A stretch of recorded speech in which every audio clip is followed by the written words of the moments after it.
Welcome to the Retrospect podcast, a show where people come together from different walks of life and discuss a topic from their generation's perspective. My name is Ian, and as always, I'm joined by Jason. Hello, everyone. And Stoney. Hello. And Stoney brought a very special guest, and so I'm going to go ahead and throw it back to him so that you can Alrighty. roll out the red carpet for him. I am, especially everybody knows, the last couple of years have been with the accident and the brain surgery and everything, but all that, I am still a very blessed person, and I have been able to meet some of the most fascinating and unique individuals on the planet, and our guest today is one of the absolute best people I've ever met in my life, and it is retired Colonel of Louisiana State Police, Lamar Davis.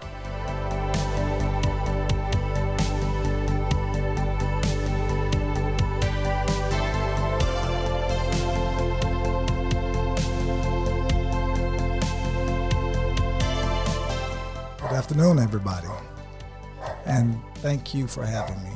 This is a blessing, but also an honor, and I really appreciate not only your friendship, Stoney, but also just who you are as a person.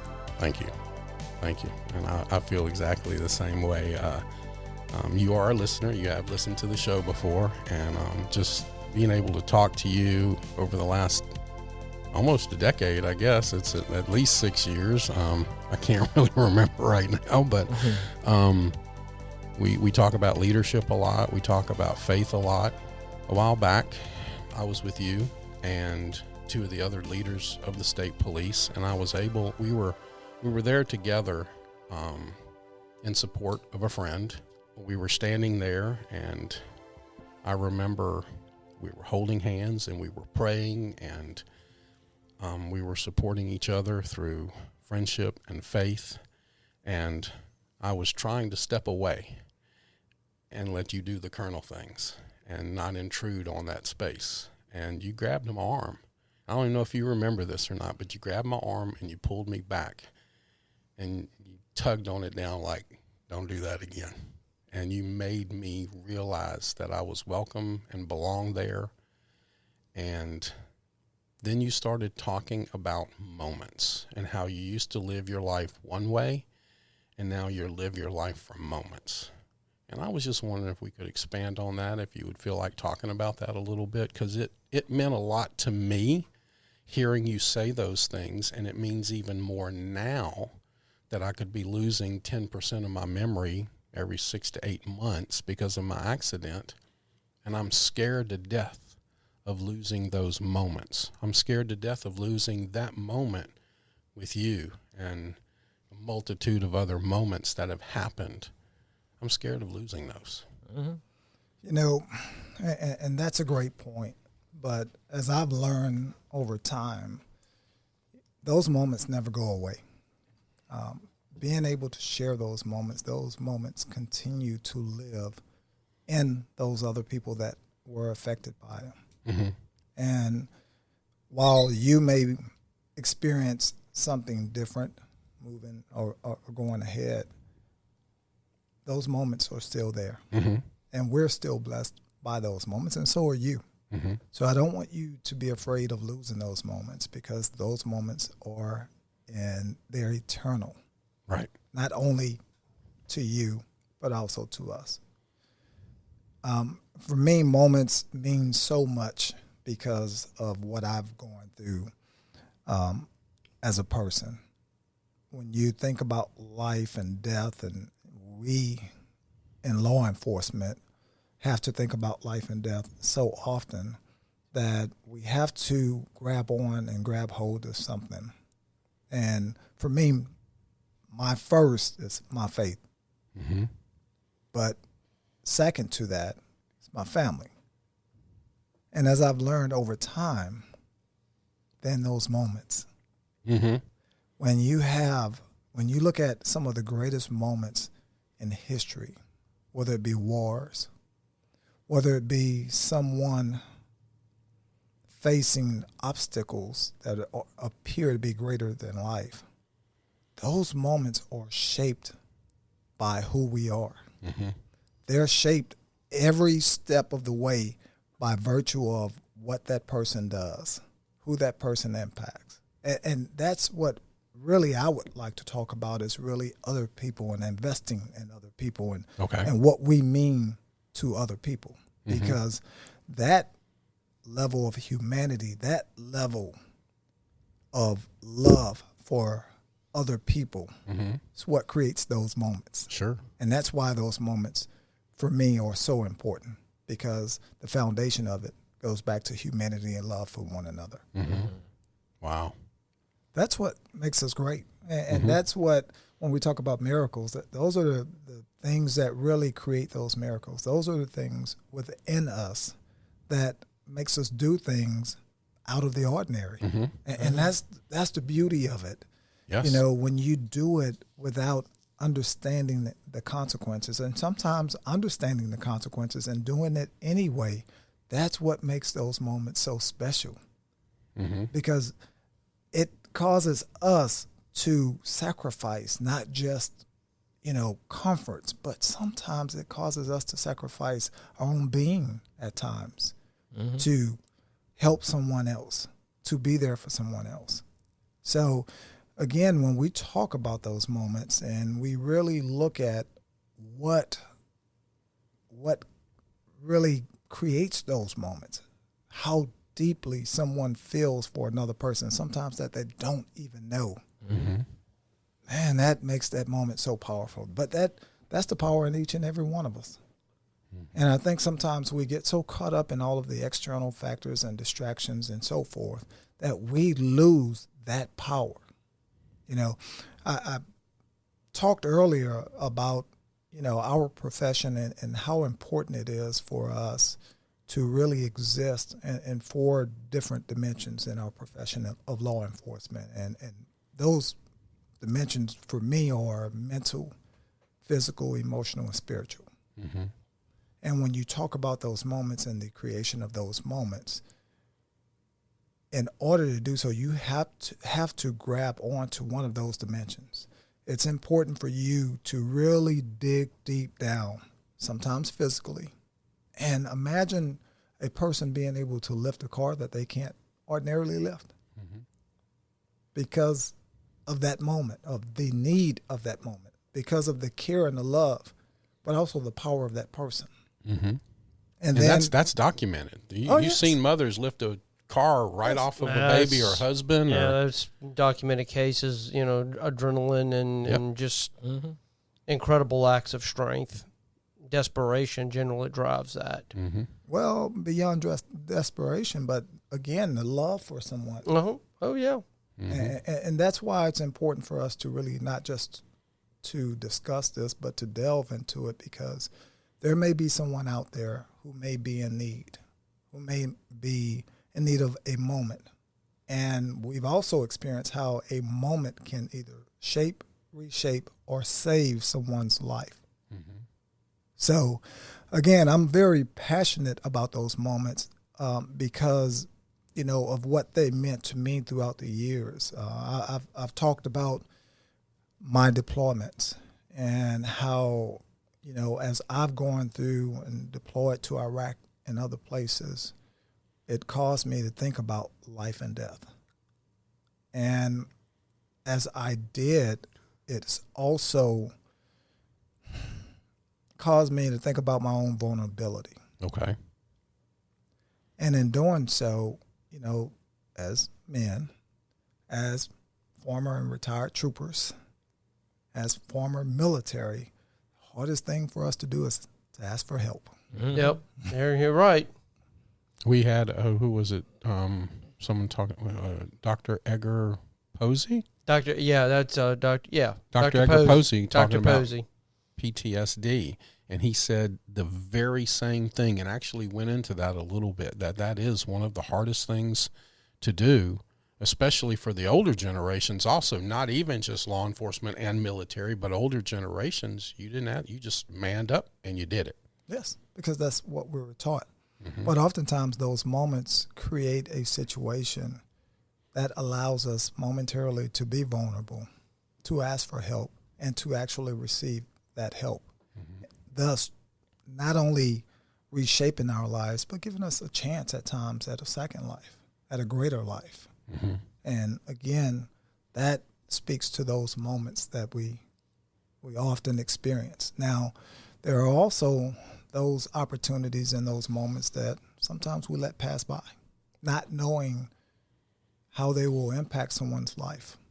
And that's important for us to speak to as well, because when we allow those moments to pass by without fully utilizing those moments, then we could be not only hurting someone, but also adversely impacting theirs or our lives. Okay. So I think it's very important for us to also understand the significance of those moments when we're in them, and to also use those moments when we have those opportunities, because they are opportunities. So are you saying these 4 dimensions that you mentioned, is this, are you saying this is sort of like a model that we adopt, or is this something that's already inside each of us? I mean, what exactly, I mean, are these, these 4 dimensions, these 4 qualities, is this something that's learned? Is this something that it's already there and it's developed over time through self-reflection, or how does all that play into the development of a human being, and how that human being interacts with other people and whatever organizations they may belong to? You know, when we look at, and when I look at these dimensions, and these dimensions for me are mental, physical, emotional, and spiritual. And at times, sometimes they overlap. Sometimes the spiritual may cause someone to actually take an action and do something that's out of character in a good way. But they definitely not only impact the quality of our lives, but I think that they impact all of us interchangeably. When you look at humanity and someone caring, someone realizing the spirituality of another person, regardless of what their religion is, and caring for them and helping them, that's what really makes our society, that's what makes our world, that's what makes our humanity so great. Okay? But I think it's also important for us to also look at those other dimensions, look at our physicality, look at what we take in each and every day, look at how it impacts us physically. Because our health is obviously extremely important, not just for work and for quality of life, but it's also something that's important for our society. Right. Because if we're all in bad health, then we're not productive. No, we're not. And our society is being affected, as well as our overall health as a culture. So I think the physical component is extremely important, but no one to me is more important than the other. And I think that's also something to look at. When we look at, our emotional health, we're experiencing right now an all-time high rate of violent crime. Okay. And a lot of the people that are committing these crimes are not emotionally healthy. A lot of them have suffered trauma. Yep. And I can tell you, having personally suffered trauma and seen things and experienced things in my life, I had problems at times processing those feelings. And when you do not have a supportive system in place, when you do not have that support that you talked about earlier as you were going through, then that's what really impacts your ability to process those feelings and emotions and then respond to them accordingly. Because when we have that support system in place, then we can move forward and we can actually process them. We can go through them and we understand that, okay, they are emotions. I do not feel good. And that's okay to feel good, not feel good at this moment. Okay, when we lose a loved one, when we experience a friend being lost, then that's important for us to understand that that's a part of that emotion that we need to go through in order to reach the other side of it and not harbor that feeling, not blame someone else, and now not taking adverse action against someone else. So those are the things that I look at again. And I think that's very important. And again, we've talked about the spiritual and we've talked about the mental. They're all interrelated. And I do believe that if we all take that approach in trying to become healthy in those different dimensions, then we'll all be better for it. We all have a better quality of life. I don't know if you all had the opportunity. There's an article that I read called the Blue Zones. It's called the what? I'm sorry. Blue zones. Okay. Blue zones are areas that they've identified that has increased people's quality of life. And what they all focus around is physical health, mental health, spiritual health, but also locations. These are places around the globe that they said that if you live in, along with living in that type of mindset, then your quality of life and the length of your life will be longer and better. Okay. Wow. So yes, they are all interrelated, and they impact us all as individuals, but also as a culture. Mm-hmm. I've recently been having discussions with friends and with coworkers of mine about being part of a healthy community, like not just in like you're saying the physical health and mental health as well, but like being in a community of people where you can feel safe, where you can feel like you can open up and you can, have like-minded spiritual beliefs or at least have some level of openness with each other where you can talk about that sort of stuff, but also they can keep you accountable physically and mentally. Because it is all important. It is like I think it's all like parts of something greater. I think if we're all taking care of ourselves and each other, then I think that's one thing that really, I think like you're talking about these blue zones makes, I think, everyone's quality of life better. Yeah.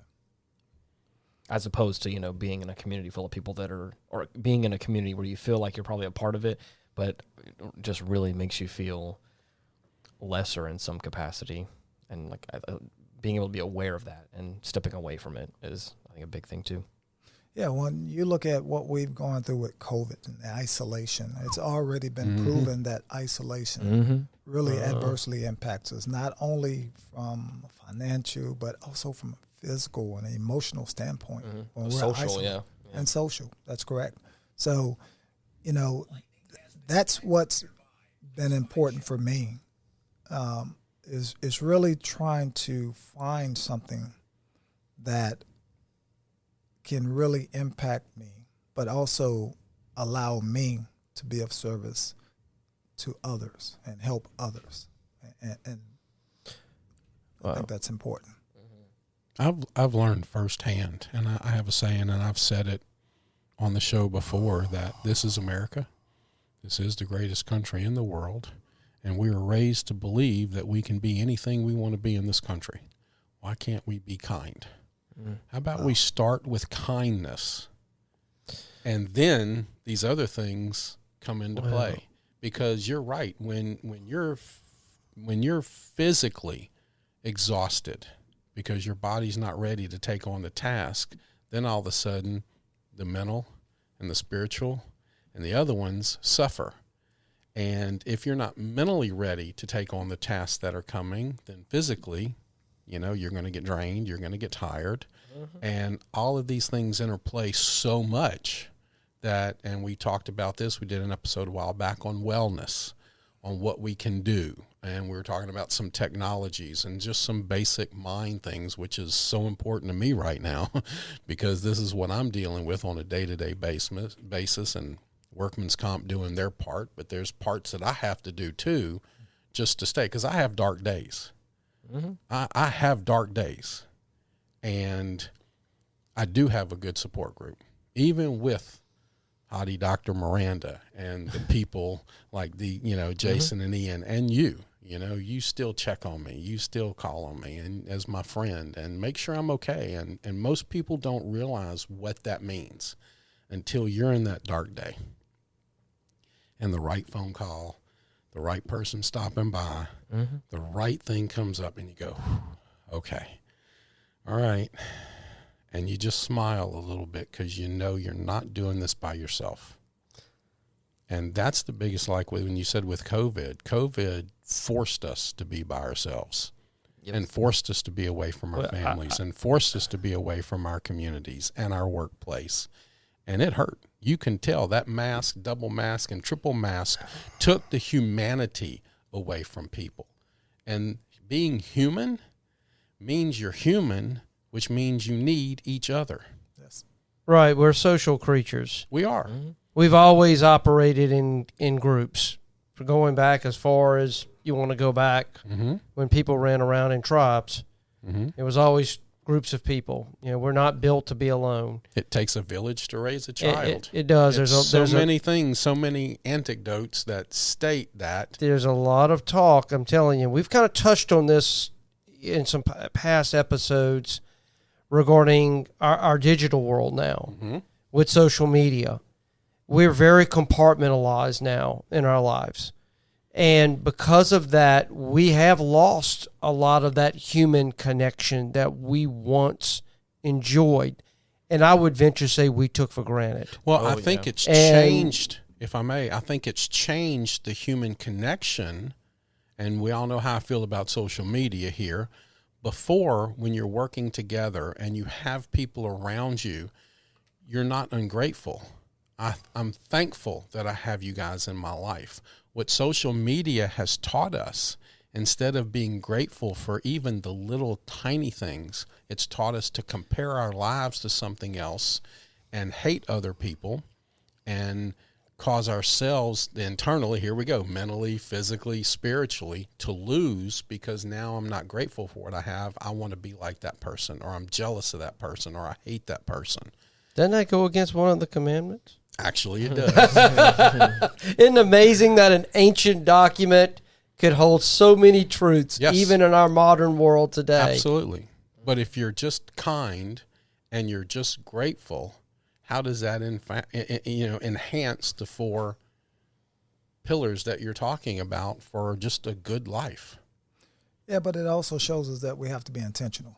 Absolutely. Okay, and while we talk about taking those things for granted and utilizing technology, you know, one of the things that I was purposeful about was making sure that I did not overload my life with technology. Mm-hmm. And I think I'm an advocate for technology. Mm-hmm. I think it has mm-hmm. a place in our life. It actually improves and enhances our lives and our capabilities. But too much of anything can be bad for you. Yep, sure. 100%. And the same goes with technology. And when we allow technology, when we're not intentional about utilizing it the way it's designed to be used, and we allow it to control and influence our lives in that manner, that's when being kind goes away. Mm-hmm. Okay. When someone can use technology to bully someone else without being held accountable. When we, again, allow technology to supplant in place of the emotions, the caring for someone else, then that's when we, quite frankly, get into trouble. And that's what's happening. When you look at some of the less industrialized countries and nations out there, what you will find is they're more caring, they have better quality of life, and they live longer. Mm-hmm. Well, yeah. I'm going to tell you, I had some family that just got back from Italy. And I've got a niece that is of age to thinking about potentially starting a family. And she said she didn't want to raise a family in America. That mm-hmm. she went to Italy, and it was a totally mm-hmm. different world. It says it was easygoing. There was no rat race. There was no people cared for one another. You still kind of had that old community where, as you said, it takes a village to raise a child. I mean, that's kind of been the norm most of human history. I found that very, very telling. Mm-hmm. I've been about where we're at here in the United States mm-hmm. when it comes, and as great as this country is, and mm-hmm. I'm not saying it's not, mm-hmm. and I agree with you, it is the greatest country on earth simply because it grants the greatest potential Yes. for people to make what they want of themselves. But I do believe in that desire to do, we've lost something. And maybe you can't have both. Maybe you either have to be this or you have to be that. And you have to take the pros and cons that go with it, depending on where you want to go with it. I often wonder, people in Europe, they operate differently. Mm-hmm. Their work days are different. Their expectations are different. And you know what? They seem to be fine with that. Here, we would never go for that because it's all about going out there, blazing a trail, making a name for myself, and doing what I have to do to go as far as I can. Mm-hmm. But I that comes with a cost. And the question is, are we willing to pay the cost? And are we happy with that? I totally 100% agree with you. And when you add that to my, and I think our philosophy on the show here, the attack on the American family that's been going on for a very, very long time, because it's not, everybody wants to do better. I've been on 5 of the 7 continents with no desire to go to Arctic or Antarctica unless, the Antarctica spaceship kind of gives me the opportunity. There is pyramids down in Antarctica. All right. I may want to go there. There is a cabal of countries that are controlling that down there. I'm just saying I might want to go to that one. But you do see something different in other countries. You see 3 generations living in the same house. You see a different mentality. Here, when you're 17, you're thinking about how far away I can move from my parents. Where can I go? What can I do differently? And that part of the old Wild West when we were explorers and pushing across America. Because until you've either hiked or biked across the Continental Divide, you don't really realize how badly those people wanted to get to the other side of the Rocky Mountains in the middle of winter time. Right. Where is this coming from? And then you add that on top with the attack on the American family. Do we stand a chance? Where is it going to stop? How can we get this back to where we can be focused on our lives and be focused on our families and be focused on the people around us? Everybody's working 2 jobs now. Everybody's trying to raise kids. Everybody's doing everything but being focused and intentional with their family life. Well, I think that we've lost the understanding of the power that we have. The majority of the things that you've discussed that are impacting our lives, we allow in. Yes. We allow to happen. And if they are legislated and or managed at a higher level in government and or business, then we again as people allow that to happen. Mm-hmm. Whereas other countries have taken a different approach. Right. I can tell you, I've recently traveled. Last year I traveled to Scotland, and that was one of those countries I really took a hard look at. As Jason mentioned, you still have people and families, 2 and 3 generations of families sitting at the table. Mm-hmm. Not one of them had their head in the phone. They were talking to each other, not at each other, and enjoying each other's company. They moved a lot slower, mm-hmm. but their life and their quality of life appeared to be much higher, much better. And when you look at the crime, you can take probably 90% of the states here. Each one of those states would have a higher crime rate than their entire country. Mm-hmm. Because they were intentional about making sure of where they were going as a culture, as families, as individuals. And they didn't have to legislate all of it, but they had to be intentional and make decisions about where they were going as a country. They had to all agree upon it, or most of them at least. Mm-hmm.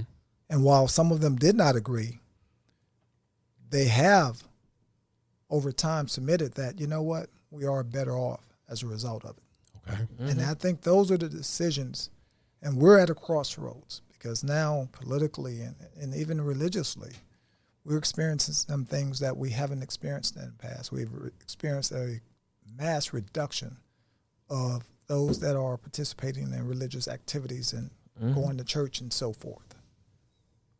We're at a point now, crossroads, where politically there's no, the middle class used to be the dominant class. Now we have corners, and that's where most of the people lie. They sit in their corners.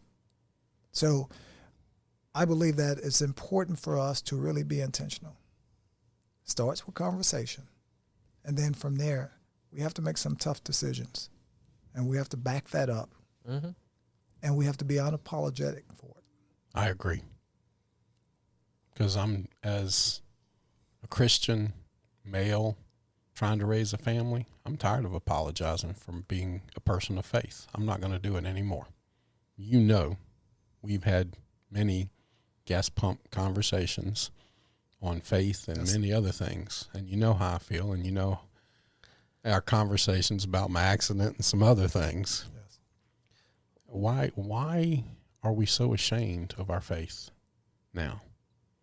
Something happened in this country. Oh, yes.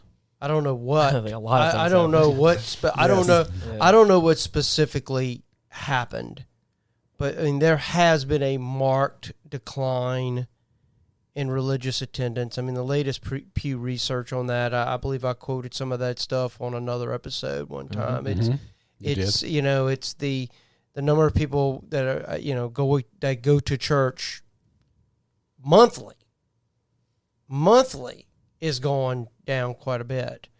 We're not talking about people who actually go to church weekly or attend some sort of religious service. We also think we discussed as well, just to kind of see the light at the end of the tunnel as well, that I think that in some of the younger generations and some of that there is this kind of this gap where this kind of millennial class had kind of stepped away, but I think that there's this younger generation of people that are trying to find that community and trying to find their spirituality in something, and I'm not saying it's anything like it used to be, but there is I think for me at least, a hope that there is this kind of trend back upwards where I think there was a moment where everyone kind of backed away from all that, and I think we all kind of realized we're missing, I think, something fundamental. It's some sort of belief system, it's some sort of morality system, it's some sort of community where we can be a part of. It's all that stuff, and I think that some of those people that are younger than myself. Well, we've also talked about on the show that of course. The world and the country is a big pendulum. Yes. Right. And I think America right now is experiencing the pendulum effect. We were a very conservative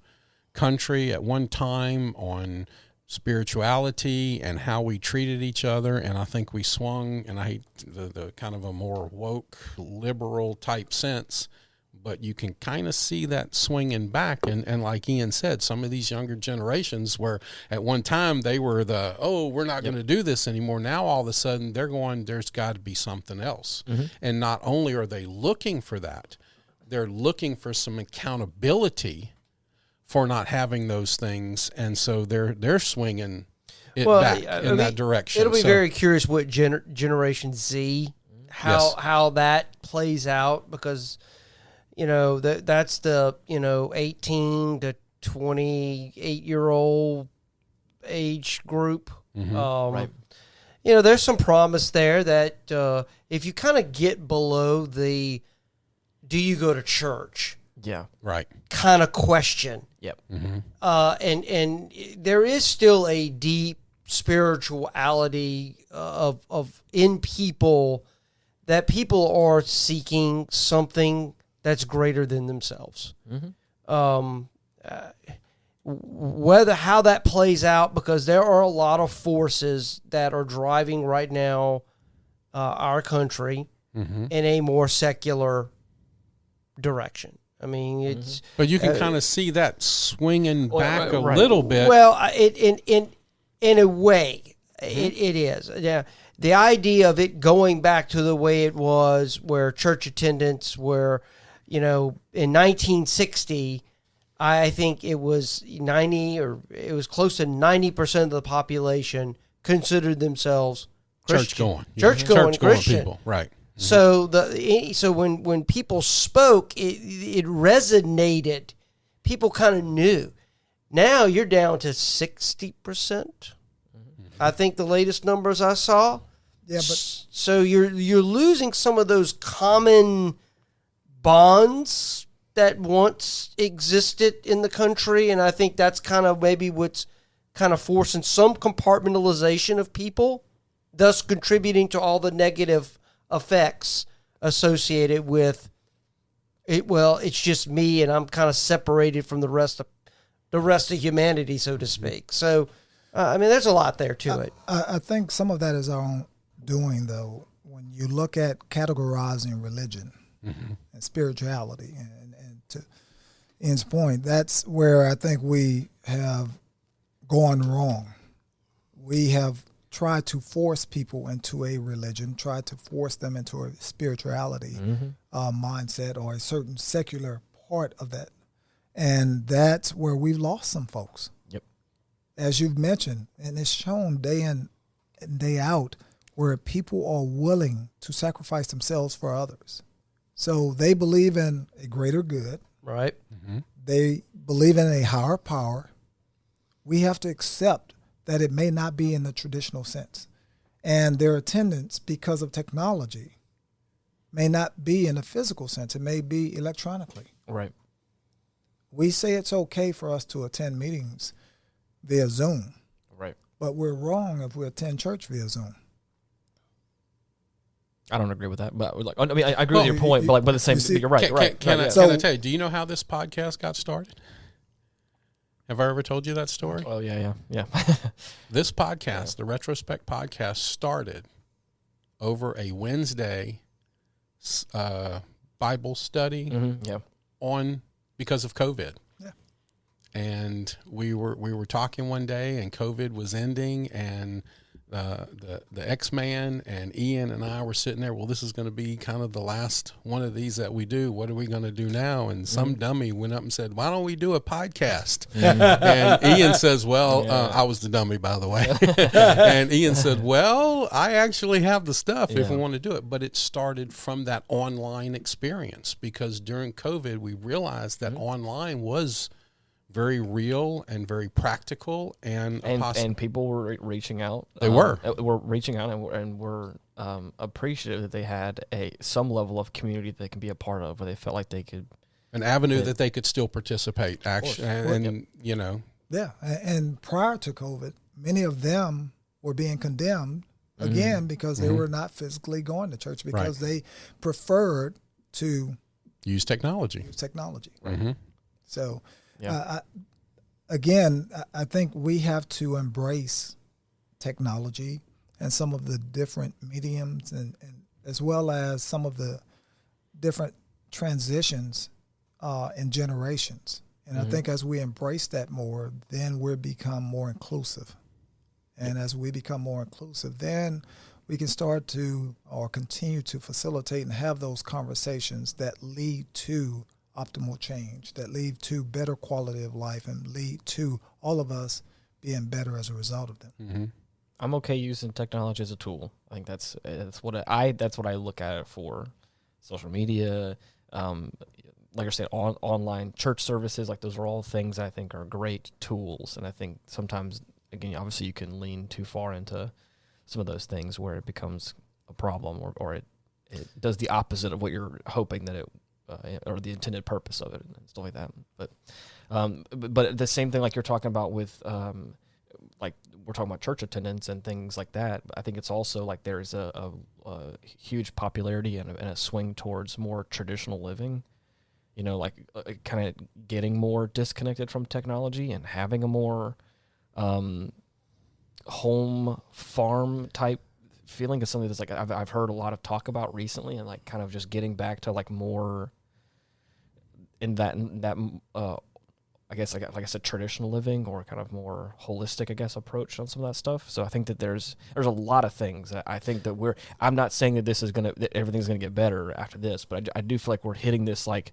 almost this peak in a way where it's like we may be hitting some sort of turning point where Well, had a handful of years of like, If I can, it's funny you said that, and I wish I'd have printed it, but I saw a study, an article about that very same thing, about some of this younger generation is now doing the growing their own foods and they're going back to that, having chickens and cows and trying to do the things so they don't have to rely on the store shelf anymore. And oh man, I wish I'd have brought it. And that's the fantastic article. Like I said, this is not going to be an overnight thing, but but for me at least, it's giving me some sort of hope that that not even just myself, but people in my generation as well, or even younger than myself, are like, man, after COVID, like that. It really kind of gave me myself a wake up call, as well as other friends of mine and people think younger than myself as well, going, man, I think a dependency on this kind of stuff is not great in the long run, and I want something more substantial.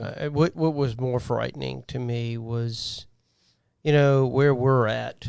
It wasn't nearly as strict as it was in some other parts of the country, where people couldn't even go out and cut their grass. You're right.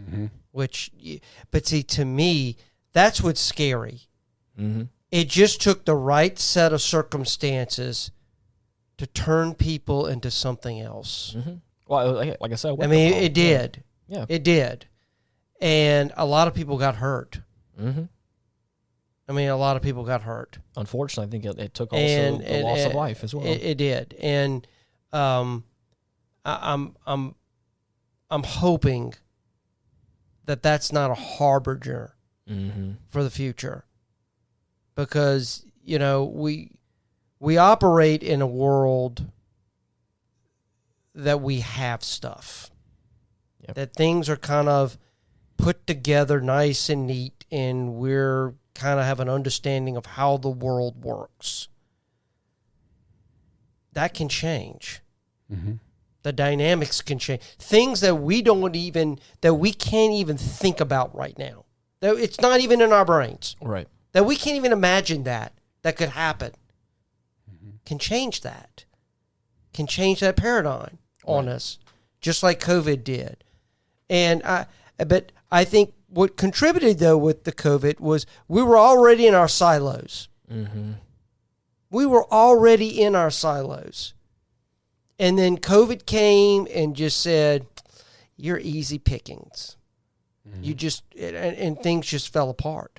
They just fell apart, and we didn't know how to handle it. We really didn't. We lost our humanity to a degree. And again, going back to those 4 dimensions, when you experience failure, catastrophic conditions, you have to have something to call upon. Yep. You have to have something to believe in. And when you have the spirituality, when you're mentally competent, when you're physically able, and you're emotionally capable, then you can get through things like COVID and things that we hadn't imagined. I'll tell you, I think beyond situations like COVID, it's important for me that I can handle anything possible outside of God's plan. I'm okay with God's plan. If that means he puts forth something that's beyond my level of control, I submit to that. But anything beyond that, I work day in and day out to make sure that I'm at least in some way, shape, or form, physically, mentally, emotionally, or spiritually able to handle. Mm-hmm. That's the way I raised my son. That's the way me and my wife pursue our lives. And I think as we continue to grow, as we continue to use these tools, whether it be cars and now these motorized bicycles and things of that nature, I think it's important for us to look at, and I am so encouraged by the younger generation getting back to some of those roots of exploring and going and getting a tiny house or a tiny trailer and living on the land or going off the grid because it means something. Yes. And what some people don't realize is it means that they can survive when many can't. Yep. I'm going to try something on for size. known you for quite a few years now, and I'm just going to try it. And if it doesn't work, I apologize. But Lamar, what are you looking for and hopeful for of the future? Wow. Mm-hmm. That's broad. Yeah. Well, this is a great conversation about some things that we need. Your four pillars. I want to call them pillars because I think those are good pillars for a good human being to have and to develop from. So what are you hopeful for now that you're retired? You're able to spend time with your family and I'm pointing at myself, friends. And what are you hopeful? What are you looking forward to? What do you want to see? And then that can go to Jason and Ian afterwards also. But I want to start with you. I'm hopeful for and looking forward to the day of seeing not only our nation but our world come together. Mm-hmm. I still believe, and call me naive, but I still believe that it's possible. And I'm not saying there's going to be this utopia of everybody agreeing, but I mean to the point of being able to have a good quality conversation, continue to go to other countries and enjoy their country, their way of life, and learn from them, and thus them learning from us. So I'm always hopeful of humanity overtaking and overshadowing every other part of our lives. Okay. You know, as I think about my retirement, what's important to me is really being impactful to somebody else. Simple. God has invested so much and through people has given me so much in my life that I feel that I owe the rest of my life to do the same. You know, just the other day I was talking to my son. He's graduated from college. He's married now, and, you know, he's living a good life. And I said, hey, what are you doing to volunteer? He said, huh? I said, we've always talked about that. He's done it with me. I say, but, you know, I want you to really think about finding a way to give back. I said, that's a part of life. That's a part of humanity. Mm-hmm. And I truly believe that as each one of us can do so, especially for those and to those who can't give back, who do not have the capacity or the support system or the environment to give back, we give back to them and we make them more whole or better. Mm-hmm. And that's what retirement is for me. Mm-hmm. I think to continue with some of that, I think it also gives you perspective a little bit as well. Like that humanity that, you know, even though it may not be much, like the fact that you're able to do a little bit extra to, you know, whatever it may be to help.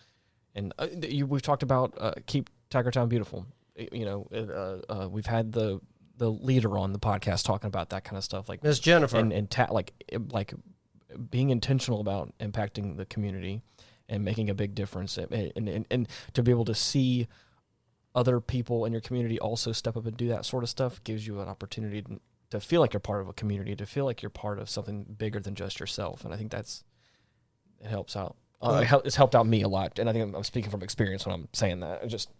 So that's what I do. Yeah. Right now, I volunteer with the Boys and Girls Club. I sit on their board, and I just don't sit on the board just as a figure. I participate, but I also, you know, right now I'm part of Criminal Justice Law Enforcement Foundation. We recently raised over $8 million to build a community center where we're going to provide wraparound services to disinvested community members. And in doing so, we're not just talking about athletics. Going back to those pillars, we're going to provide trauma and emotional support. We're going to provide educational, technological activities. We're going to provide health and dietitian and a lot of those things that they do not have in those communities. And I think by doing that, as I've experienced, because when I grew up, there was a Boys and Girls Club in my community. They took me rock climbing. I'd never been rock climbing. I'd never been hiking. As a 12-year-old, they took me to places that I never thought were possible for me. And that started the process of me developing a growth mindset.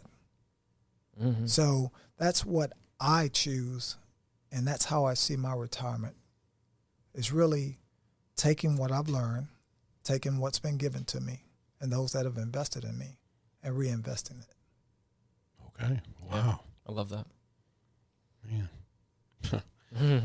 That went better than I hoped that question. that was deep. I appreciate that. Well, you said something about impacting, and a lot of times we don't know the impact. And we had a conversation about the young night nurse that I had, and I told you as my friend, I said I knew this accident had to have been me, and I gave you a couple of reasons. And I'm just going to be honest here. I saw a great, fantastic military leader and leader of the state police kind of tear up when I told him that this accident had to have been me, and I told you the reasons why. And one of the things that I had a 3% chance of surviving that accident, I just wanted one person, if I passed, to say that I impacted their life. Because sometimes we just don't know. But I'm kind of a different person. I'm unique, just like everybody else, so to speak. And I say what's on my mind, and I feel like saying this right now. I want you to know the impact you've had on mine. From the very beginning, when it was gas pump conversations, where we'd accidentally bump into each other at the gas pump, and further on to our friendship. I've been fascinated watching you grow and do the things you've done, and the dignity and grace that you've done them, and the impact you've had on me and my wife's life. Wow. But I just wanted to share that because I don't mind saying it. And that's one of the things that men have a problem today, is putting out there how they really feel, and then someone not knowing that. And I want to share, I don't know if you listen, we had another good friend of mine come on, Murphy Paul, and he did an episode on the 3 F's. And I'm wondering if there isn't something happening to the Retrospect podcast where now we're talking about positive things for the community. He talked about faith and family first. Yes. And I'll encourage you, I believe you know him. I'm sure, but listen to that episode. That was... this will probably tie it for my favorite episode, but that was a great episode. And we seem to be talking about a lot of the same stuff. And I'm being encouraged by Ian, realizing, when he brings up this stuff of the younger generations, right, because he's kind of the representative of those younger generations. And I'm encouraged by that because I do see a swing.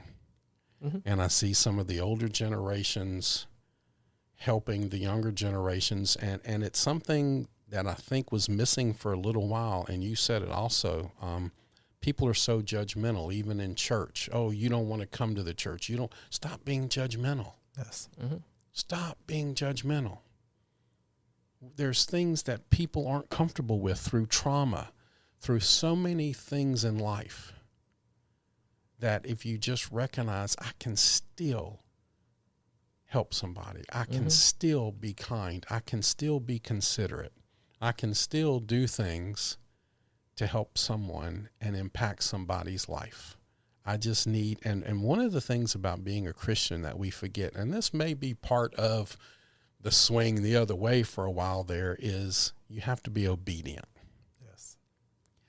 And when you're not obedient to what God's plan is, you're going to miss a whole lot. That's for sure. Because I'm sorry, I had to be obedient in this accident. And I had to be willing to follow where God, like you said, God's plan. He's got a plan for me. I kind of wish he'd let me know what it was, but I'm sure he will in his time. I have to be obedient to that, and I have to know that there's going to be an outcome. And who can I reach while I'm on this journey? But I was blessed on day 5 of this accident to realize that I impacted somebody's life because I was obedient. Yep. I feel like in the community I'm a part of, one thing we've talked about a lot recently is Jesus taught us to love God and love people. Yes. And that second one I think a lot of people have a problem with, especially people that are quote unquote Christians and that kind of stuff and all that. At the end of the day, I think you should love people, and that's the only way you're going to get to people. And you're not going to get to them through hating them or through judging them or through boxing them in or whatever it may be. The only way you're going to get to impact somebody, you're going to be a part of someone's life or make them make any kind of positive change in their life is by loving them. That's what I believe, at least. So I 100% agree with you on that one. Right. One of the things, I belong to an organization, something else, and we're scholars, and we read the Bible, and we read different versions of the Bible, and we study it, and we study events, and we watch things. And one of the things that I found I'm going to share with you, and I think I've shared it with y'all, and I may have even said it on the podcast, so our listeners get to hear it again, and maybe you can tell me what you think about this, but there are the Bible can be translated and interpreted many ways, depending on how you feel. One of the things I believe that when you read the Bible, my God is so powerful that I can read one scripture one day and 15 years read the same one and get something else out of it. Yes. Oh, yeah. Because it's determined on what I need at the time and what he wants to reveal to me. But I found 4 things in the Bible that cannot be translated or interpreted any other way. Have we had this discussion before? No. Would you like to hear what my 4 things are? God actually gives job descriptions in the Bible. He gives 4 very specific job descriptions in the Bible. Number 1, God judges. 2, Jesus saves. 3, the Holy Spirit convicts. And 4, you're to love. Can't translate or interpret that any other way. God, I turned 60 a couple of weeks ago. I don't know if you know that or not, but I turned 60. And in those 60 years, God has never called me once and said, hey, Stoney, I'm going fishing this weekend. Can you do the judgment thing for me? Not once. So if my job is to love, and I hope you see that in my spirit, that's what I'm going to do. I don't care. Don't care what your walk in life is. Don't care what I have some of the most eclectic group of friends on the planet, from law enforcement to Italian type people to everything, because I'm going to love. And that's why my belief is just start being kind. Start with kindness. What do you think about that? I love it. And yes, I believe in it. Mm-hmm. But I will also say that we do not wake up, or we do not enter this earth with that understanding. No, we do not. And we're all on different journeys at different levels. Yes. So some people may interpret it differently. Mm-hmm. And that's okay, because it still calls upon us to love them regardless of whether or not they accept it. That's right. Or they perform it. Mm-hmm. Okay? But if you do your part in love, it doesn't matter where they are. Exactly. Right. And that's my only caveat to it, is that we have to understand that because we've reached that level of spiritual maturation, not everybody's there. Right. And they still may have to travel to get there. So we have to invoke some type of understanding, compassion, and so forth, so that we can either assist, support, or allow them to reach their level. But doesn't that come from love and kindness? All day long. See, there it is. All you got to do is love. Yes. Especially in a world where I feel like things are, being turned upside down on a daily basis. I think it's nice to have these things like that can really keep us all on the straight and narrow, I feel like. Yeah. So Definitely. Absolutely. Wow. is there anything Good else you guys want stuff. to touch on, or what? That was pretty deep. Oh, yeah. I'm going to be honest, guys. I like these conversations. Of course. Because this is what I need right now, from the stroke, the brain surgery, the accident, and my dark days.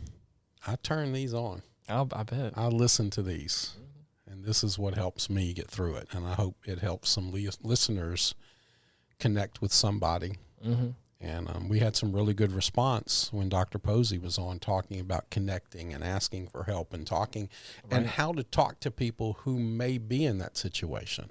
Yeah. And that's something else here. If you just offer kindness and love and just, and active listening. Yep. Yes. That's so huge in leadership and things like that. Just active listening to what somebody is really trying to say. Because as men, we say things and we think we're direct. What's the most dangerous thing on the planet? when you ask a man how he's doing, he says, I'm all right. That's the most dangerous thing on the planet, because he's not all right. But he's going to tell you, I'm all right. And, you know, you wrote a blank check twice for America, and we appreciate that. And you're a hero of mine. I'm sorry. I know you don't like that. I know you don't like it when people talk to you like that, but you've been a friend for a while, and I appreciate that. And thank you for coming on and talking to us. And we may have to talk about the Boys and Girls Club again. We may have to get you and some other people to come join us and see if we can't shed some light on what they're doing and the impact that they're making on the community. Right. Well, thank you. And let me offer this. You know, oftentimes we've talked a lot about men and how men react and respond in our culture. I want everybody to know this. Vulnerability is a strength. It's not a weakness. Mm-hmm. And when you can, and it took me some years to get there, and that's why I told you earlier, oftentimes people are on different journeys and traveling the same road at different speeds. It took me a while to understand that vulnerability is a strength. But when I did, it opened up a world of emotions. It opened up a world of information. Mm-hmm. And it allowed me to grow exponentially, not just spiritually, but also emotionally. And for those that are out there who may be seeking a sign, who may be looking for help or support, do not be afraid to ask. Mm-hmm. God is there, and he's got his angels working. And I mean that.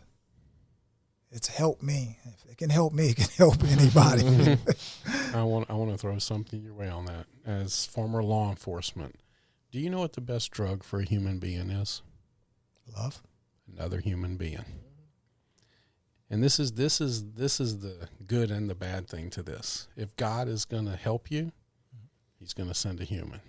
If the devil's going to hurt you, he's going to send a human. Wow. And so you need those 4 pillars that you talk about to make sure you know which is which. Because if you're strong spiritually and physically and mentally and emotionally, you'll be able to be ready for the good that comes or the bad that comes. That's right. So, wow. And on that, that's Ian's got his hand on the button. Well, here we go. Speaking of it's control. Time to go. Speaking of control. What's the old Sha-na-na ending song? If you, we talked about so many great and so many, I think, like Stoney said a second ago, it was a very deep conversation. I have no idea how we're going to title this one already. Yeah, I can see Ian's head exploding. The whole time I've been thinking, what are we going to title this episode? Ian's head will probably explode twice before he gets a good title for this one. Like I said before, we talked about a lot of great things on this specific episode. And like I mentioned a moment ago, we live in a world where I feel like things are changing and we're living in unprecedented times day after day. And I feel like this was a great conversation. And I appreciate your time coming out here and talking with us. This was wonderful. For those of you out there who want to stay in the loop or want to leave us some comments with the YouTube channel, or you can comment on the videos. We also have a Facebook page /Retrospect Pod, or you can leave the little comments there, or you can go onto our email address and leave those more long form comments. getoffendedtogether@gmail.com is the email address that way. We have a website. Our website as well. Retrospectpodcast.com. So you can stay in the loop in all those different ways. We're on all the major podcasting platforms. Retrospect Pod is how you find us. But until next week, thank you so much for listening. Bye-bye. Goodbye, everyone. God bless. Bye, everybody. Thank you for having me. Thank you for joining us today. You're the best. Peace.